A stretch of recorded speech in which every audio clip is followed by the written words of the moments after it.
Hello guys and welcome to my new video, and today I'm going to be ranking all of the changes that happened to healers in terms of class changes, in terms of the new tier sets, and ranking them based on this scale in terms of amazing, good, okay, or needs more changes. And again, don't take this as a ranking in terms of which healer is going to be meta in Mythic Plus or Raids. It's far too early for all of this. This is just something that I thought was going to be fun in terms of listing the changes that I enjoy and also listing the changes that I would like to see in the future. You can agree and disagree and leave comments below. And again, if you enjoyed this type of content, like and subscribe. Let's go and start. So first of all, let's go and start with Restoration Druid, and we're going to be looking at the tier set bonus, and then we're going to be looking at the class changes and some changes that I would like to see in the future. Now, the tier set bonus looks pretty decent because, again, the 2-set bonus, you and your Grove Guardians Nourish now heals 2 additional allies within 40 yards at 40% effectiveness, which again emphasizes more on Grove Guardians. I think there's going to be a lot of different gameplay changes happening to Resto Druid to do with Grove Guardians and with pet management, which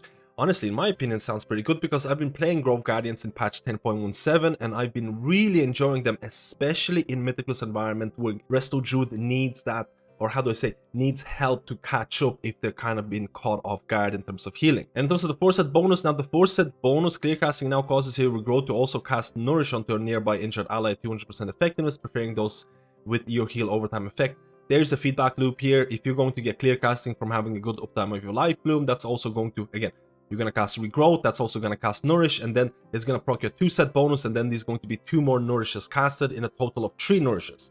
And that's just the tier set bonus. Let's go to some of the class changes. And in terms of Resto Druid changes, you can see a lot of things happening here in terms of almost redesigning the class. Honestly, you could almost say that they have nerfed Innervate in terms of the duration to 8 seconds instead of 10 seconds, and that is to do with the healing mentality that Blizzard is trying to propose in the next patch, and that is mana should matter. Now, I do think that Restoration Druid can suffer from mana issues. I've been playing Resto Druid without Rashogs, and it can be a bit painful in something like raid content, so I'm not really looking forward to that. But let's look at some changes. In terms of Incarnation Tree of Life has been redesigned. During Incarnation Tree of Life, you summon Grove Guardians every 10 seconds.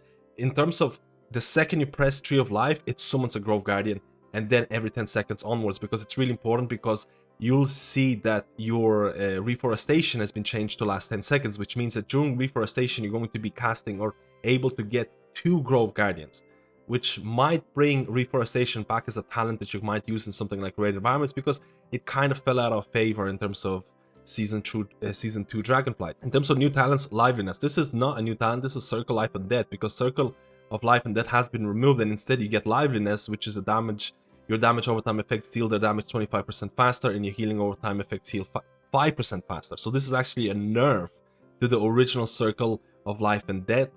You'll see a lot of nerfs to healers here, and that's to do with the fact that Blizzard is trying to buff single target healing and nerf a lot of the AoE cooldowns, and that is not specific to Resto Druid. You'll see it again. Growth ending healing has been increased. Grove Guardian, Nourish, Swiftmend, and Wild Growth has been nerfed, but I think they're nerfing Grove Guardian to do with the fact that they're also putting a lot of power in your 2-set bonus for Grove Guardian. So once you pick up your 2-set bonus, I think you'll still see that your Grove Guardians are outputting a lot of healing. Luxuriant Soil, I'm not sure if I'm saying that right, but has been reduced now in terms of the chance. And honestly, this is a really impactful change, because this talent has been making up for a huge portion of your overall healing in raid environments. It had to be nerfed because there's no reason for a talent to be so powerful, because if it is so powerful, it's never not picked. So I hope that they're going to they're nerfing this talent, and I hope they're going to redistribute the HPS somewhere else, because this is pretty substantial in raiding Resto Druid. Regrowth's initial healing has been increased, Regrowth's heal overtime has been increased, Rejuvenation healing has been increased, Wild Growth healing, now this is important, Wild Growth healing has been increased, which is very rare in terms of buffing your AoE heals. Blizzard's rationale was, we don't want to buff AoE heals, we want to buff single target heals. So this change, and I'll talk about this later on, because I know where it's coming from. So Wild Growth healing is being increased, the Wrapped and Starfire damage increased, Abundance caps at 12, actually a pretty substantial change in raid environment, because during your ramp with Abundance, you could reach so many stacks that your regrowth was free, and you could cast free regrowths. So they're nerfing Innovate duration, and they're also nerfing your free regrowths, because you'll no longer be able to get free regrowths, which is a pretty substantial nerf in something like raid environments if you do lack that mana. Again, Rashok Trinket is not going to be a thing in the next patch. Scenario Ward healing increase, Swiftman healing increase, again those like single target type of healing increases. Inner Peace Now reduces the cooldown tranquility by 30 seconds instead of 60. Again, they're nerfing cooldowns. That's something that they're doing across the board for a lot of healers, like Holy Priests and things like that. You'll see this a lot. Spring Blossoms healing reduced by 25%. Again, AoE. Sunfire cost. Again, I don't want to talk about too much. This is the big one. Flourish now extends the duration of your heal over time effects on friendly targets within 60 yards by 6 seconds instead of 8. Okay. And increases the rate of your heal over time effects by 25% instead of 100% for 6 seconds instead of 8 seconds. Flourish is basically decimated. This is an absolutely huge nerf, and honestly something that I've really been thinking about, because they're nerfing Flourish, but you can see, and then the Flourish procs from Convoke, they're also getting nerfed. The developers notice that they're reducing the effectiveness of Flourish and increasing the power of rotational heal over time spells with the goal of moving more power into baseline kit. And I was thinking about this for a really long time. Do I want to have 1.5 minute cooldown that is so powerful in terms of Flourish that I can settle for? Or do I want to provide more consistent healing throughout the fight? And I think that I'm probably leaning towards the more consistent healing, because it would make healing easier, especially in something like Mythic Plus environment. This is something that I need to test out, because honestly, the Flourish nerfs have really scared me initially, but I need to test Druid a bit more. And that is all of the Druid changes in terms of the tier set and everything. And just to showcase some of the things, so there's been a lot of emphasis on Tree, on Grove Guardians, on Tree of Life being reworked in terms of, again, we saw the Luxuriant Soil nerf and things like that. My kind of wish list, before we're going to go on wish list, let's talk about the Grove Guardians and the 2-set bonus and how you can just look at this class. Resto Druid is turned into a pet handler, because let's say, for example, I'm going to cast Tree of Life, it's going to cast Grove Guardians straight away. And let's say I cast all my Grove Guardians straight away. Just have them all out. Look at this. I am basically, a lot of my healing is coming from these pets, from the, again, another Grove Guardian spawn after 10 seconds of Tree of Life. And then imagine if I was casting my Swiftmans and trying to get my Reforestation. Imagine if after the Tree of Life expired and then I cast Reforestation and then I get 2 more Grove Guardians. You could maintain, or you could have, honestly, a zoo. And that's, I think, where Blizzard is trying to head. They're trying to really bank on this Grove Guardian playstyle for Resto Druids, and honestly, there hasn't been such a big change in a really long time, and I think I'm relatively optimistic about this. Now, in terms of some of the wish lists that I would like to see in terms of Resto Druid, I think they should make Interrupt easier to pick up. I'm very scared about the mana changes, because Resto Druid with mana issues in raids just feels really, really bad. That's something that I'm very, very, very scared about. Again, they're nerfing a lot of the AoE cooldowns, and that's just going to happen across the board, but I'm generally okay with a lot of changes, and I think the tier set in itself is pretty decent. Again, more testing needed. So overall, I'm going to go and try and overdose on copium here and say that Resto Druid changes, in my opinion, are probably going to go in the good type of aisle. I'm excited about the pet handling or the Grove Guardian changes. I do like Reforestation, but a lot of people don't like Reforestation, so that's something that people might not be excited about, because it does create rigid type of burst healing requirements. But I do like the Grove Guardian, the 2-set bonus working, the 2-set and 4-set bonus working together. I think there's still a wish list of a couple of changes that I would like for Druids to happen, and I'm very skeptical about the Flourish nerf, because Flourish, it's not really an, how do I say, it's not your typical AoE ability. You still have to settle for it and things like that. So Flourish being decimated the way that it is right now, I'm going on copium here. I'm hoping that the consistent healing is going to make up for the loss of that 1.5 minute cooldown. That's why I'm putting Resto Druid in good. I probably could place it in okay, but right now let's just place it in good and see how it compares to other healers. And now let's go to Preservation Evoker, and we'll talk about the tier set and then the class changes and the ranking. So in terms of the 2-set bonus and power spells, cast Living Flame at enemies and allies struck at 40% effectiveness, which damage or healing, I think any tier set that provides damage and healing is going to be something that's more interesting for any healer that likes to provide DPS. The fact that you can cast Fire Breath and then it's going to cast Living Flame on enemies, that's pretty cool. Or you can cast Dream Breath and that's going to cast Living Flame on allies, which has a chance of proccing things like Essence Burst. And I just generally think the 2-set bonus seems pretty nice in terms of what it provides. 2-set bonus should never be too overpowered anyways. And again, I like it. The 4-set bonus is something that I don't like, because Living Flame has a chance, and I hate this orangey aspect, especially with something like Echoes. It has a chance to apply Echo at 100% effectiveness on allies healed or nearby ally who doesn't already have an Echo, which means that it's going to empower or make your 2-set bonus more powerful, because your 2-set bonus is going to shoot out Living Flames, and those Living Flames are going to have a chance of proccing Echoes. Now, in my previous video, I talked about things like Leaping Flames. If you have Leaping Flame stacks and you cast Living Flame on allies, this should in theory work and add additional echoes, or has a chance. So there are synergies with Preservation Evoker talents and things like that, but I just don't like the orangey aspect. Let's go to the actual class changes that are happening to Preservation, and there isn't too many. So Spirit Bloom healing has been increased by 25%. I'll take buffs anytime I can get. Living Flame healing has been increased by 20%. Verdant Embrace healing has been increased. This is a big change, especially in raid environments. Resonating Sphere applies echoes to the first 3 allies instead of 5 allies, which means that your echo spreading is going to be nerfed significantly, but your tier set bonus is trying to probably fill that gap in a different ways in terms of your Living Flames having a chance of proccing echo, but again, having a chance. So I'm not a huge... I don't know how to feel about this initially, and they're also nerfing Cycle of Life now. Accumulates 10%, was 15 of your healing over 8 seconds, was 10 seconds. And again, this is the Emerald Blossoms build that people running in the raid and things like that. So they're nerfing like the AoE capabilities. It almost was like a Cloudburst totem to some extent. But how do I feel about these changes? It's not really... Again, the Resonating Sphere nerf, I'm still not 100% sure how the echo generation is going to feel, but I would have liked to see some quality of life improvements. They're making a tier set bonus on Living Flames and things like that.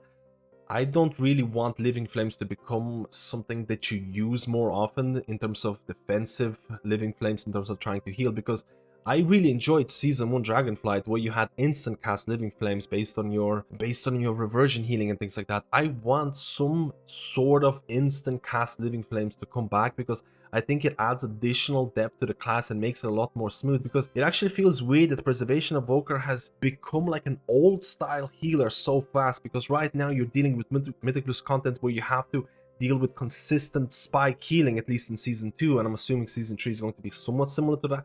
And Preservation Evoker's on-demand spot healing is very dependent on things like Spirit Bloom and Dream Breath. And then hard casting Living Flames, it just doesn't feel all that amazing to me unless it's instant cast. That's just my preference. I would really like to see that. And on top of that, we'll have to see if Blizzard ever is going to address the range limitations that Evoker has, because if you ever want Preservation Evoker to be meta in raids again, it either has to do so much more healing than everyone else. If not, otherwise, it's just going to be like, again, why would you bring a Preservation Evoker over something like Resto Druid if Resto Druid can do similar amount of HPS or more HPS, and Preservation Evoker has that 30-yard limitation to majority of its heals? In terms of Preservation Evoker, I'm probably going to place it in the okay tier for the time being, because I still think it needs more changes in terms of the 4-set bonus needs to change. Again, the orangey elements I don't really like. I think the DPS rotation could be advanced a bit more, because I think it's very overly simplified right now, but a lot of people kind of like this. I think the range limitations could be addressed, but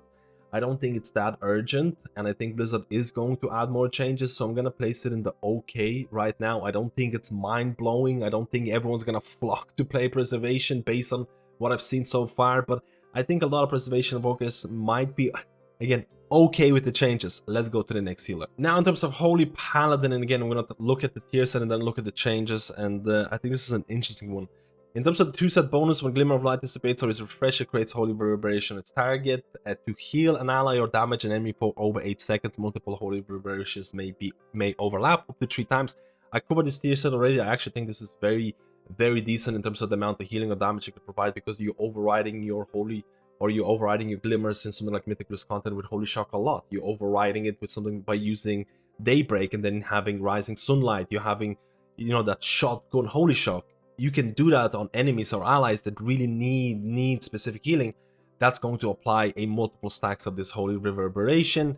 I just think this is generally a pretty decent 2-set bonus. Damage or healing, having an option, really important in my opinion. 4-set bonus, really bland, really boring. I don't care if it's powerful or whatever. Again, it's really dependent on the damage patterns and things like that. There is another talent in the Paladin class tree that reduces the cooldown of Divine Toll. This is basically the exact same thing, but with Daybreak. Not really interesting. Needs to change in my opinion to make it more engaging, or at least it needs to have an additional line. So the cooldown of Daybreak is reduced by 15 seconds, and then blah blah blah blah blah. It needs to have something more. In terms of class changes, I'm very scared about Holy Paladin right now, and I don't want to... I'm quite scared about where they're heading with Holy Paladin, because it's going to expose some of the issues that happened from the rework, because the rework didn't expose the issues of Holy Paladin.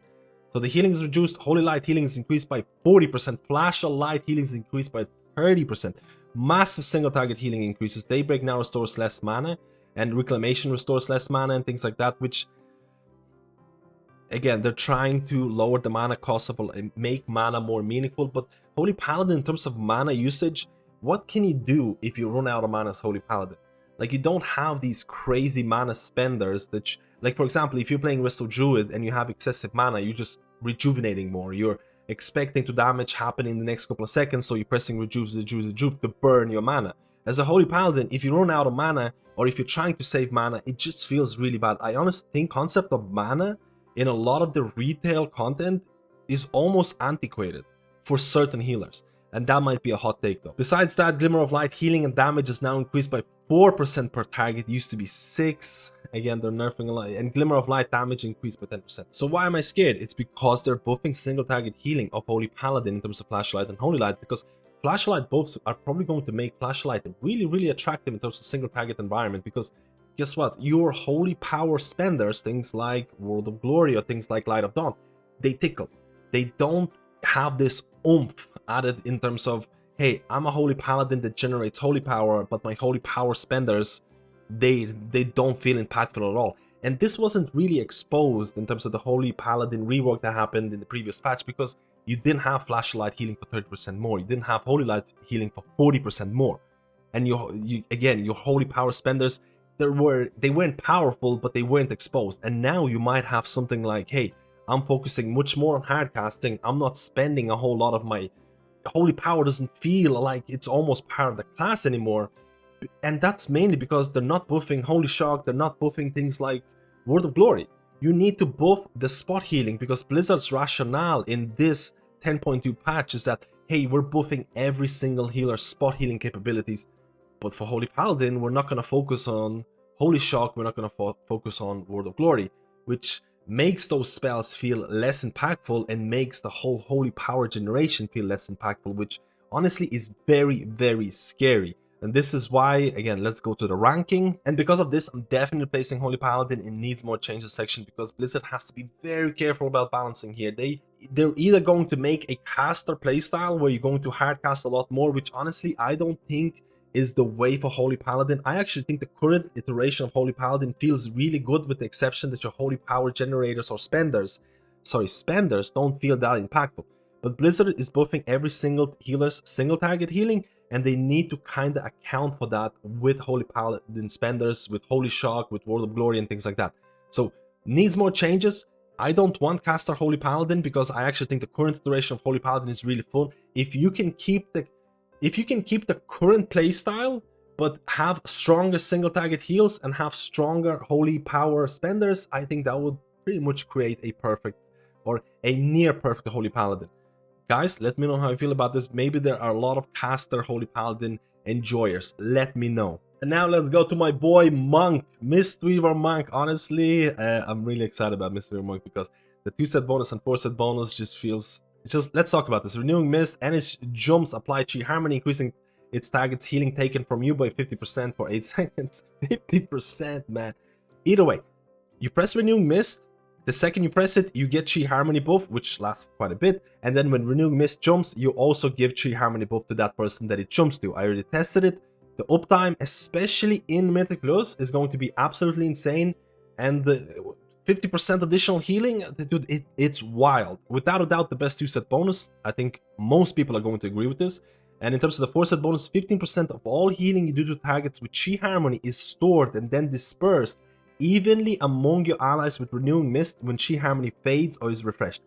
The fun fact about this is that if you press Renewing Mist on a couple of targets and just stop, the fact that your Renewing Mist healing also goes into, like, your Renewing Mist is going to heal the targets that it procs Chi Harmony on. So it provides healing by itself, and then it just jumps from targets to targets, or Renewing Mist jumps to the target and then Chi Harmony fades or is refreshed, and that means the Renewing Mist target is also getting healed. Either way, I actually think this is going to provide a huge blanket of healing across the people that have Renewing Mist. I'm very, very optimistic about this. In terms of the class changes to, again, I say this optimistic, Blizzard don't nerf. Make Mistweaver. I actually would love Mistweaver to be meta in Mythic Plus, because I think a lot of the changes here are going to work in Mythic Plus really, really well. Because let's look at the changes to the class. Live Cocoon healing increased by a certain amount. Soothing Mist healing increased. Enveloping Mist healing increased. Misty Peak's chance to trigger reduced. Okay. Enveloping Breath now heals up to 5 nearby targets instead of 6. They're nerfing a lot of AoE heals. Keep that in mind. Invigorating Mist healing increased by 25. This is actually a pretty nice buff, but then you look at Invigorating Mist healing is now reduced beyond 5 targets. This could potentially be pretty huge nerf in raid environment, because you do rely on that kind of renewing Mist Vivify splash healing a lot, especially if you're running Clouded Focus, and Clouded Focus is also getting nerfed. If you're running Mythic Plus, this is a buff because you don't care what the healing or reduced healing is beyond 5 targets. So you'll notice that a lot of these changes, just think of yourself, if you're just doing Mythic Plus as Mistweaver, most of the changes are just huge buffs to you when it comes to that dungeon environment. So, Invigorating Mist healing is now reduced beyond 5 targets. I'm not sure how much it's reduced by, but again, in raid environment, this could be a pretty sizable nerf because of how you're running that Renewing Mist or Vivify Splash healing. Again, you'll see Burst of Life healing increase, Vivify Direct healing increase against single target healing is getting buffed. This is the Clouded Focus, increases the healing and decreases the mana cost of Vivify and Enveloping Mist by 15 instead of 20. So you see this Clouded Focus, Invigorating Mist nerf that is very popular in raid environments. I'm not sure if you're still going to be doing that Yulon ramps and things like that. I enjoy the Yulon ramps that are evident right now in terms of Season 2, but guys, let me know how you feel about those 1-minute ramps that you have to follow, that you can provide a huge amount of burst healing. Again, that's in raid. You don't run that in Mythic Plus. You don't run Clouded Focus in Mythic Plus. You don't really rely on that, how do I say, Invigorating Mist healing beyond 5 targets. So in terms of Ancient Teachings, range increased by to 40 yards instead of 30 yards. Ancient Concordance now costs 1 point. That's a win because you run Ancient Concordance in Mythic Plus. Again, I'm talking about Mythic Plus a lot here now. So generally speaking, if you're someone who really enjoys Mythic Plus as a Mistweaver, this is nothing but WWWWW on top of the fact that you have one of the best tier set bonuses. Huge hype for anyone that runs Mistweaver right now, especially Mythic Plus content. In raids, we'll have to investigate, we'll have to see if you're still running that Yulon build. What does this mean? Or sorry, what does this mean, reduce beyond 5 targets? How big is the reduction? Things like that. More testing needed. Let me know how you feel about this. Let's go to the ranking. Before I'm going to rank Mistweaver Monk, and I think it's going to be pretty high, but I do have to say or talk about some of my wish list. I do think that Mistweaver Monk are one of the biggest disadvantages that I feel when doing Mythic Plus content, especially with that Fist Weaving build, because I really enjoy Fist Weaving build. I really enjoy the spin to win aspect of, hey, Feline Stomp, spinning Crane Kick. I'm doing a bunch of healing. Feels really simplistic, and then you can go back to optimization in terms of other things. But the problem with Mistweaver Monk when you're running that Fist Weaving build in Mythic Plus is the fact that your melee range, you're so dependent on melee range, and if you can't hit the boss or mobs, all of a sudden you go from the easiest healer to play in terms of, hey, Feline Stomp, spinning Crane Kick, to being really strapped in terms of, do I have to do spot healing, do I have to use my Soothing Mist, Enveloping Mist, Vivify, and then my mana is going to drain. I think they should definitely increase the range of Mistweaver Monk's melee abilities. That would make the life so much easier. That's my little wish list. I don't want to bark on. Mistweaver for me is going to be amazing right now because I mainly do Mythic Plus content. I think the changes that happen right now that have been announced, they're huge win to Mistweaver, especially in Mythic Plus content. And I'm nothing but excited about this. I just hope Blizzard is not going to give everyone hope in terms of Mistweaver becoming meta, and then they're gonna nerf this before the patch goes live. Let's hope not. So now let's go to Priest, and we're gonna talk about Discipline. I don't want to spend too much time here because the video is becoming insanely long already, but 2-set bonus Smite and Penance damage is increased by 20%, and Smite extends the duration of an active atonement singular by 2 seconds. It's going to pick whichever atonement to extend it a certain period. I think in something like Mythic Plus environment, it can be like a quality of life improvement. I'm not sure how fun this is gonna be in something like raids, but if you keep track of your atonements in terms of duration and everything, and you're very vigilant, I don't think it's too bad. And in terms of 4-set bonus, Smite has a 100% chance to cast an additional time during Shadow Covenant, dealing shadow damage. If you're reading this without having read the class changes, you might be like, Smite, what? I don't even use it that often. There's been a huge simplification of Discipline Priest. There's been huge changes to Discipline Priest. Smite is probably going to become a lot more important, or a bigger portion of your rotation, because there's so many buttons that are gone. So I don't hate this. I don't hate the 4-set bonus because I think Shadow Covenant is going to be, you're probably going to be running that Squid build. You're going to be running your Mindbender. Again, Shadow Covenant is procced by using Mindbender. It's a passive ability now. So you press, or Shadow Fiend.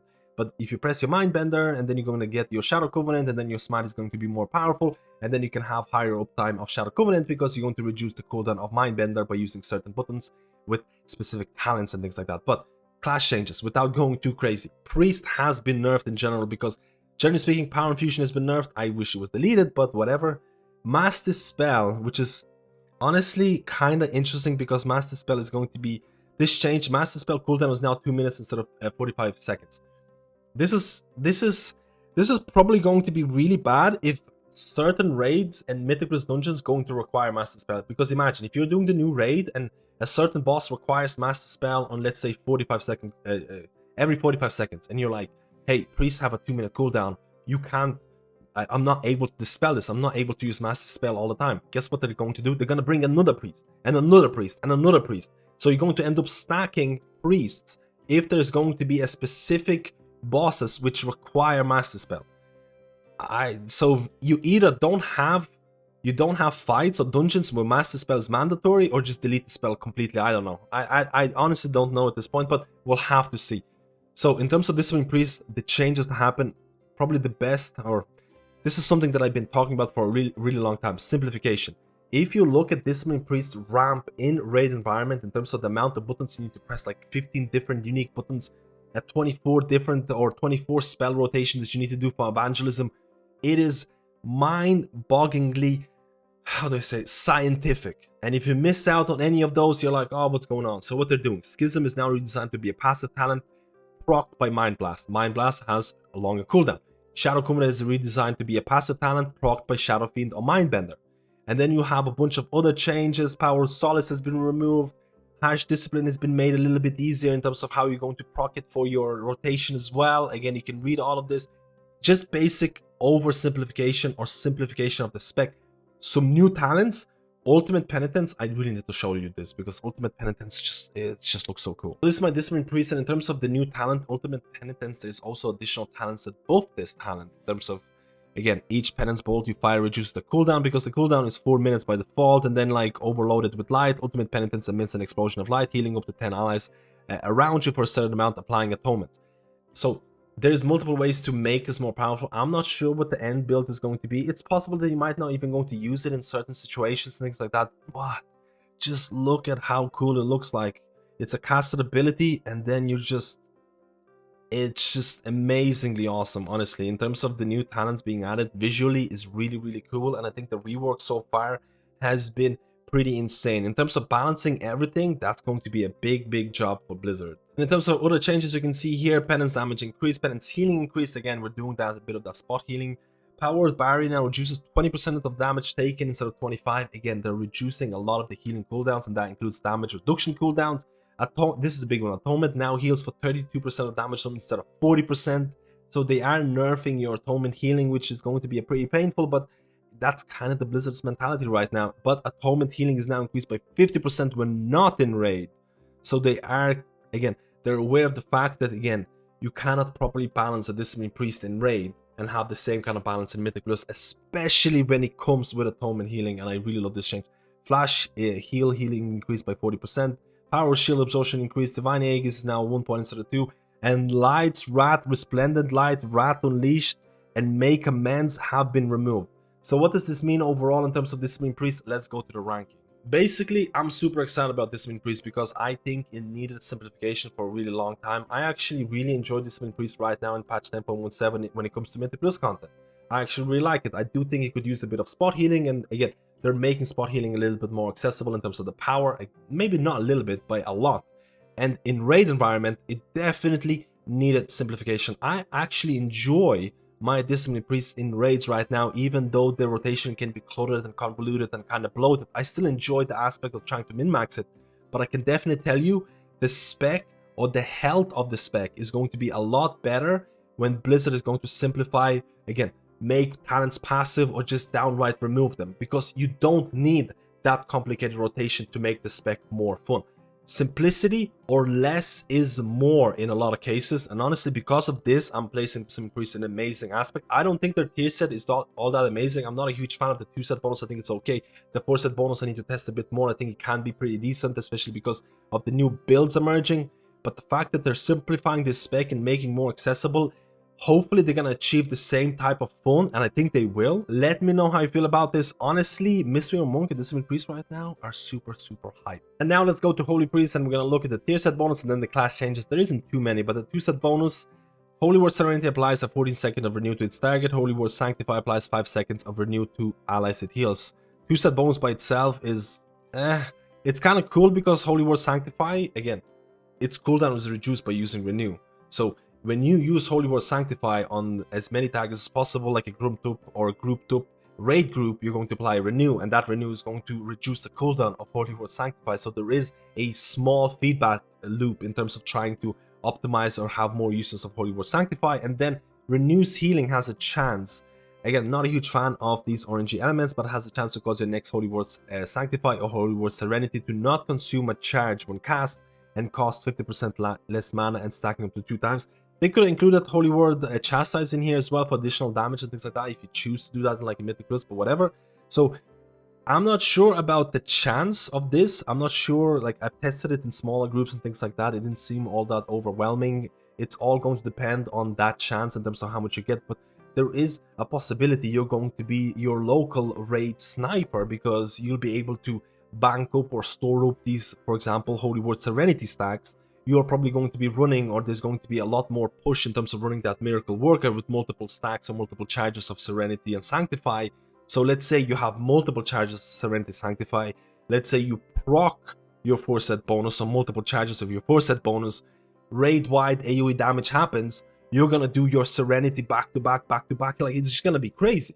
It could be potentially really crazy in terms of trying to provide an on-demand burst healing, but then again, it all depends on how much or the chance of getting those 4-set procs. And the fact that this tier set is all based on renew, I think a lot of people might have some hang-ups about renew because it's not really the most popular spell right now in Dragonflight Season 2, but I guess that's what the tier set is trying to do. It's trying to promote some of the spells or abilities that you don't use that often. Let's go to the class changes in terms of what they're doing. Now, in terms of Holy Priest, honestly, Holy Word Serenity healing increased by 30% against spot healing. Flash healing increased by 40% against spot healing.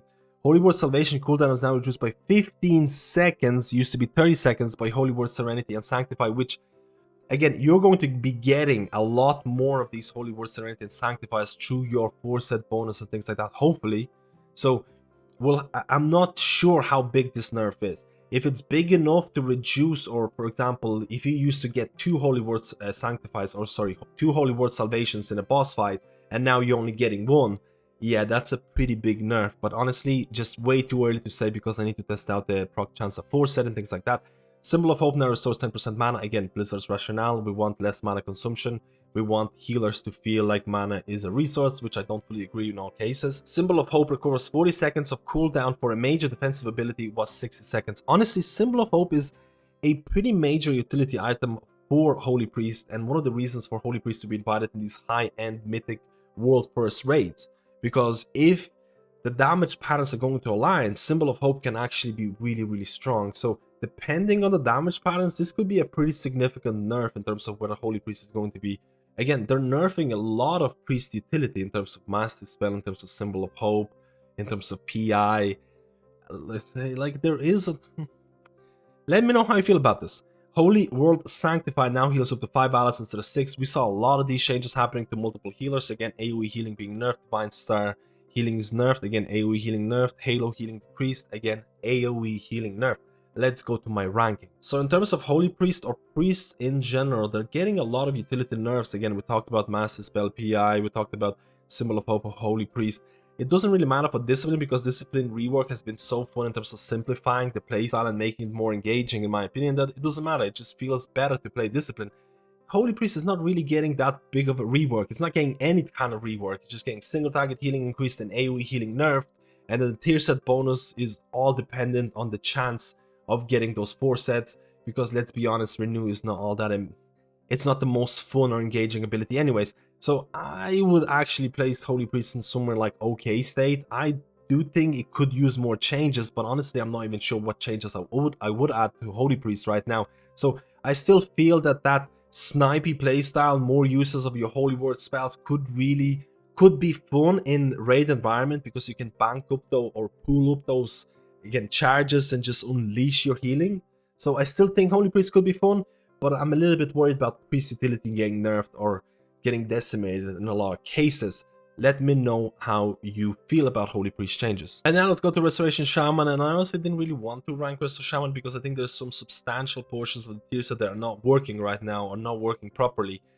So the 2-set bonus Chain Heal, Healing Surge, and Healing Wave mark their initial target with Tidal Reservoir, causing them to receive 15% of all Riptide healing you deal for 10 seconds. On PTR it was 20%, but the thing is that getting this Tidal Reservoir buff, let's talk about 4-set and then we'll go back to in terms of how it affects it. 4-set bonus Riptide healing is increased, which kind of works with your 2-set bonus, because again all of the Riptide healing you deal for 10 seconds is replicated or assigned to people that have your Tidal Reservoir. So Riptide healing is increased. If Riptide is active on the same target as Tidal Reservoir, its healing over time effect has a 10% chance to create a new Riptide on ally.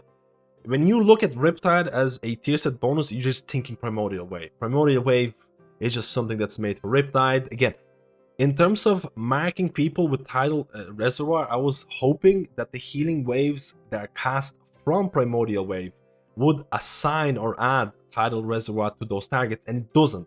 It doesn't really do that. I'm assuming that's a bug, so I'm going to rank Resto Shaman based on that aspect of the tier set working. So if you're able to, again, apply Riptides on multiple targets, cast Primordial Wave, then cast Healing Wave, and then that Healing Waves or the duplicated Healing Waves, they're all going to apply Tidal Reservoir. Those people are going to have Riptides on them, and hopefully, because you have Tidal Reservoir on those people and Riptide on those people, they're going to add an increased chance of getting a new Riptide, which means more new Riptide. I think the tier set can be okay if it works properly, but that's a big if. In terms of changes, now, Resto Shaman changes are very, I want to say a little bit like lackluster. Healing Stream healing has been increased by 20%. They're trying to make Healing Stream more competitive to Cloudburst. And that kind of makes sense because there's a lot of people who don't like Cloudburst. I personally, one of the main reasons I play Resto Shaman is Cloudburst Totem. So if Cloudburst Totem is getting deleted, I'm probably not going to play Resto Shaman, because the complexity of Resto Shaman without Cloudburst Totem is reduced to an extent of Holy Priest. Again, I'm memeing to some extent. I'm memeing, but I really like Cloudburst because it provides so much more depth to the class. Healing Stream Totem healing increased. Healing Surge increased. I love this. Healing Wave increased. I love this. And Primordial Wave replicates Healing Wave at 40% effectiveness, which ends up being like a net loss to Primordial Wave and things like that. Cloudburst Totem has been... This is a huge one. Cloudburst Totem now accumulates 20% of your healing total instead of 30%. This is a huge nerf to Cloudburst Totem. And very, very scary for me or anyone who enjoys Cloudburst Totem. Ascendance now duplicates 80% of all healing done. Again, AoE healing nerfs. Mana Tide has regeneration by 80%. It's whatever. Now, Resurgence now restores 20% less mana is really, really big, because Resurgence can make up a huge portion of your overall mana gain in something like Mythic Plus or Raid fights and things like that. And depending on whichever build you're running, if you're running the Chain Heal build, mana can be an absolute issue. So I'm honestly very scared about how this is going to make Resto Shamans feel, because it's almost like trying to delete Chain Heal, because if you have less mana, Chain Heal is going to be scary to cast. Chain Heal doesn't, again, I should have mentioned this, but Chain Heal bounces do not cast or apply that 2-set bonus. So only the initial target gets that 2-set bonus. So your Chain Heal is almost like losing a lot of value, and you're pigeonholed in playing that Primordial Wave build, which I honestly really kind of like. I like that Primordial Wave, Primal Tide Core, Ancestral Awakening build, which I've been running. So I'm not really all against this. I've been having a lot of fun with trying to really prime or have a good use of Primordial Wave and making sure that goes into Cloudburst, and then making sure to pop Cloudburst at the right times. I've been running that in Mythic Plus, and honestly, it's been a blast. So you might be kind of forced to play that build. I don't know if forced is the right word, but you might be encouraged to play that build, and especially in like raid environments where you're going to be doing a lot of hard casting. And I think a lot of people might not be really excited about that. So let's go to my ranking. So in terms of this, I'm going to assume that the tier set bonus is going to work with Primordial Wave. I'm a big fan of Primordial Wave. I like Cloudburst Totem. Cloudburst Totem is getting nerfed, but I still think it's going to be something that people are going to use. I still think that the Resto Shaman is probably going to fall in this okay state or something along those lines. Again, I do think you need to look at the tier set bonus, and I think you are kind of being pushed into that specific build. I think the mana issues, I really don't like the Resurgence nerf and things like that. I don't mind hard casting. I don't mind the hard casting or spot healy play style of Resto Shaman. I've been playing this, I've been enjoying this. I think you can make that Riptide build and things like that feel good and fun to play, but the problem is that there's big ifs. There's a lot of ifs here. If you like this play style, if you like this play style, if you like this talent, things like that, it feels good. So I think there's going to be a very much split opinion about whether people like Resto Shaman changes or they don't like, because I know some people hate Primordial Wave, I know some people hate Cloudburst Totem, and I think, again, let me know how you feel about this. I'm probably gonna put this in the okay, or probably even needs more changes section right now. Honestly, it could be in the needs more changes. I'm gonna place it in the okay because I like this playstyle, and I still hope Cloudburst Totem is going to be the way to go because I like this. If Cloudburst Totem is not the way to go, I'm gonna place it here. But that's just being very, very selfish. Let's go and have a look at the summary of this video. So this is going to be my initial ranking of the changes that happened so far in terms of the class changes that have been announced and in terms of the tier sets that have been announced. I combined both of these and made this ranking based on my preferences. This is only one person. I'm only one person. You are more than welcome to agree and disagree with this based on whichever playstyles you enjoy more. For example, maybe you hate Primordial Wave Resto Shaman playstyle and you don't like this because they're nerfing certain aspects of maybe chain heal use, because mana is being nerfed, because chain heal doesn't really work too well with the tier set bonus, things like that. Let me know, guys, because I'm really, really interested. I genuinely believe that the biggest winners in terms of the class changes and in terms of the tier sets, I think Mistweaver Monk. I think if you're a Mythic plus Mistweaver Monk, you're the clear winner. Like, the clear winner by far. I think if you look at the overall package of Discipline Priest in terms of the simplification, in terms of making the ramps a lot easier, in terms of, I think the tier set is okay. I think the best tier set so far has been the Mistweaver tier set. I think Discipline Priest tier set is okay. I think the changes in terms of simplification for Discipline Priest are insanely nice because I've been saying this for a really, really, really long time, and I liked most of the changes they did to simplify the gameplay. I like the new talents being introduced, but I'm not sure if the new talents are going to squeeze in those default builds, which, again, balancing. Hopefully Blizzard is going to get the balancing right, but so far, Discipline Priest definitely hyped up, especially in Raid, because in Mythic Plus, I think Discipline Priest was already pretty good and pretty fun, but in Raid, it needed a lot of changes. Resto Druid, honestly, I could place Resto Druid in the okay state, but the main reason I place Resto Druid here is because I like Grove Guardians. I like Reforestation. If you don't like Reforestation, you're probably not going to like where they're kind of heading in terms of Reforestation. But I like Grove Guardians, I like Reforestation. I am very scared about the Flourish nerf, but I'm also positively enthusiastic about the fact that Flourish power is being shifted into your base spells. So you're going to provide more continuous healing, and you're not going to rely on that 1.5 minute cooldown as much as you did before, which is going to simplify Mythic Plus healing, especially if it requires consistent healing. I'm trying to look at the good things of nerfing Flourish, because when I first read it, I was panicking. I was really, really panicking. I'm scared about the mana reductions or the mana philosophy that Blizzard is doing in terms of nerfing Innovate, in terms of nerfing Abundance stacks, because I think Resto Druid, when it has mana issues, it feels so bad, because Resto Druid is one of those healers that if you do have a lot of mana, you can burn through your mana really, really fast if you want to. So that's something that I'm a little bit scared. But overall, I think the changes in terms of making Resto Druid a pet class for the first time ever, like, that's the thing. Think about this. Like, look far away from the changes. We're going to have a pet healing class. Like, that's what Resto Druid is going to be with a lot of these changes that are happening in 10.2. And I've played with Grove Guardians, and I like it. I like it. And in terms of other healers, Preservation Evoker, I would like to see a lot of changes in terms of the range, in terms of the maybe make the DPS rotation a little more interesting. And honestly, the Echo Generation is something that I need to test. So this is why I place it in the okay. I could place this in the need more changes, but I need to test Evoker's Echo Generation in raids. Holy Priest, nothing too exciting. I still think the tier set bonus could be strong depending on the chances, but honestly, it just really depends on how big the it has a chance is. I think, again, I'm a bit scared about Holy Priest, or priest utility being nerfed, because I think a lot of priests relied on that utility to be invited in raids and Mythic Plus, but we'll see about that. And Resto Shaman, if you like a specific build, or if you don't like that chain heal build, I think Resto Shaman is going away, a little bit away from that chain heal. So if you don't like chain heal, you might like the changes that are happening, but the resurgence nerf, I think that shouldn't be there. And Holy Paladin, honestly, the healer that I'm most scared about, because I think it has a chance of going back into that caster build. Your holy power spenders don't feel that powerful, and the fact that your single target heals are getting huge buffs by 30, 40%, what does that mean to your holy power spenders? What does that mean to your holy shock? What does that mean to your word of glory? Maybe Paladin is gonna feel like half a class that doesn't rely on holy power. Like, very scary times, but I'm sure Blizzard is gonna figure this out. Needs more changes, needs more balancing. Let me know how you feel about all this. I really am apologizing for the length of this video. I don't know how to shorten this. I kept talking, and again, sorry about the length of this video. I hope you enjoyed this. Let me know what your tier list would look like in terms of the changes that we've seen so far.